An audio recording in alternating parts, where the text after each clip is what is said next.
已經清楚神嘅話，論及有關教牧聖職喺上帝同埋佢嘅教會面前，我現在詢問你以下幾個嘅問題：你係咪相信聖經乃是神嘅話語，係信仰同埋品德最高嘅標準呢？我相信。你是否確信有上帝嘅召命喺呢個嘅牧養職份上面嚟到去侍奉？係咪願意投身喺呢一個嘅聖職上面呢？我願意。靠着神嘅恩典，你係咪答應忠誠嚟到去傳講神嘅話語，按照聖道履行職責，並忠心牧養神嘅群羊呢？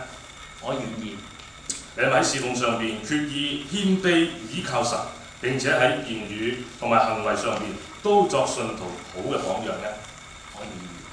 作為播道會靈福堂嘅傳道人，你係咪竭盡所能喺侍奉上邊與會眾保持和睦呢？我願意。而家詢問靈福堂嘅會眾，請大家起立嚇。你哋係咪願意盡最大嘅努力與余大豐傳道融洽共事，又信服喺佢嘅屬靈上面嘅領導，並且支持同埋恆切為佢喺你哋中間嘅侍奉嚟到去代禱呢？